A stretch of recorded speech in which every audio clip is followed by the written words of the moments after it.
All right, time to finish off the show with rapid reactions, a lot of topics, and a little bit of time. Take it away, Drink. Let's roll, baby. Detroit's Tigers first baseman Miguel Cabrera has set lofty goals for the 2021 as he hopes to reach the 500 home run mark and the 3,000 hits. Do you think he'll succeed? I hate to bet against the all-time great like this, but I think he'll come up just short in the home run marks. I think he needs 10 to 13, something like that. I don't quite think he has the power to get there this season. I do think 3,000 hits is within reach, though. I think he needs about 134. Texas Longhorns Regents have approved a 6-year, $34.2 million deal for new coach Steve Sarkisian. Your reaction to those details? Damn right. One thing we know about the Texas Longhorn, situation there, they got money. Texas got some money to use. So, listen, they think Steve that guy. They think he's the guy to take them over the hump and bring back, bring the Longhorns back as they've been saying for the last 3 or 4 years. Let's see. I think he does. He do have the chance to do that for that organization. We'll see. But Texas is. They have always been a team that's not been shy of spending money, as you can see now. So I'm not mad at it. I'm not mad at it at all. The Patriots will reportedly welcome back three players who opted out last year in linebacker Dante Hightower, safety Patrick Chung, and right tackle Marcus Cannon. Big deal, little deal, no deal. I'm gonna go with it's a little big deal. It's in between a little deal and a big deal. It'd be a big deal if they, get some consistent quarterback play in the post Tom Brady era. But they're, as you know, the Patriots were hit exceptionally hard by opt outs, including these three guys. I thought these three guys were the keyest of components that they lost, and I think having those guys back, it will be they will all have impacts for the 2021 season. Free agent defensive lineman J.J. Watt has received contract offers from multiple teams, according to league sources. Yeah, got any idea who Watt will sign with? Man, I tell you what, the team I would like for him to sign with is the Buffalo Bills. I hear a lot of chat about the Cleveland Browns. That seemed like his number one landing spot is he want to go to the Cleveland Browns. He said he liked what they're doing there. He can be on the other side of Myles Garrett. He really liked that. But I personally, I think the Buffalo Bills will be the best spot.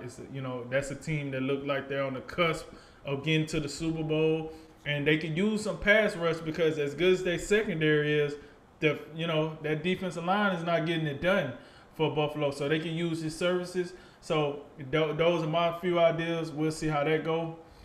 The Atlanta Braves have extended the contract of manager Brian Sneaker to 2023 with a club option for 2024. Thumbs up or thumbs down? I think this is a thumbs up. Braves have been highly successful under Brian Snitker, the three straight National League East titles. No reason to see that success won't continue with the young stars that they have: Ronald Acuna, Freddie Freeman, Ozzie Albies. List goes on and on. So yeah, I think this was absolutely the right move for the Braves to keep the band together. Indianapolis is relaxing coronavirus restrictions for the city's bars and restaurants ahead of the upcoming Big Ten and NCAA tournaments. That a good idea? I would say this. We don't. I don't quite know. It could be. I could see the argument made for it, and then I could see the argument made against it.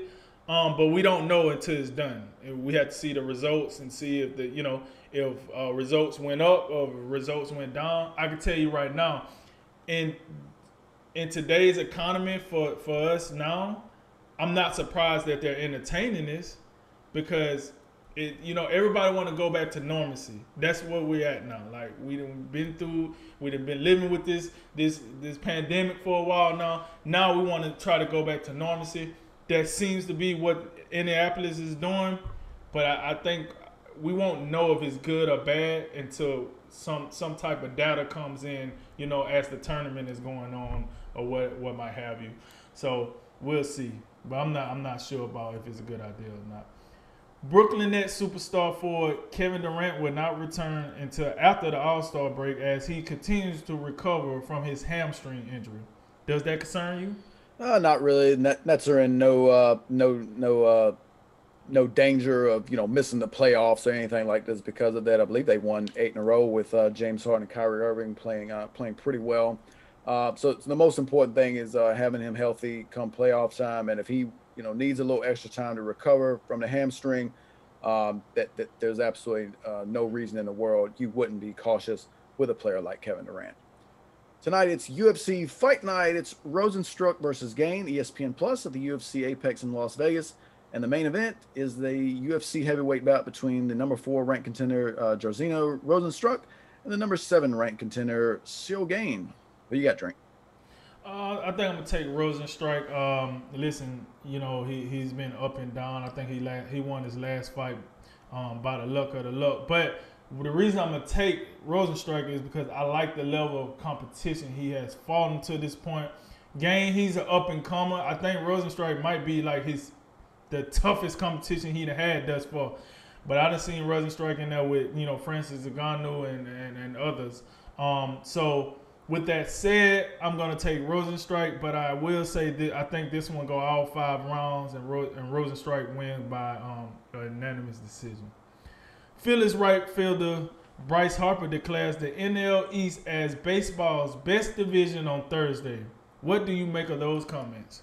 Sounds like a trap. Sounds like when the Phillies inevitably underachieve and miss the playoffs, Bryce Harper can fall back on those comments and say, well, we're playing in the best division in football and in baseball, so it's hard to make it. So, and I'm not falling for it. Be better and let's actually do something this year. Last one tonight on the Zone at the Hard Rock Cafe in Miami. The WBA, WBC, and Ring Super middleweight champ and pound for pound star Canelo Alvarez. He returns to defend his titles against super middleweight contender Avni Yildirim. Drink, will Canelo get tested tonight? I'm gonna tell you like this. It's a reason why you couldn't say that guy's name. It's a reason why I can't say his name. So with that said, Canelo should come on out here, get him out of here by round 7, and be moving on to the next big challenge. Because I mean, this guy, listen, he should be able to use this platform to make something of himself. You fight one of the biggest stars in boxing. Go out here and make a good showcase and make yourself some money. But this should not go the distance, and this should not be that tough of a fight for Alvarez. We'll see, but I think he get him out of there by round 7. All right, that is it for today's Drink of Wisdom. As always, listen, like, share, and subscribe. We'd appreciate it all. I'm Jay Wise.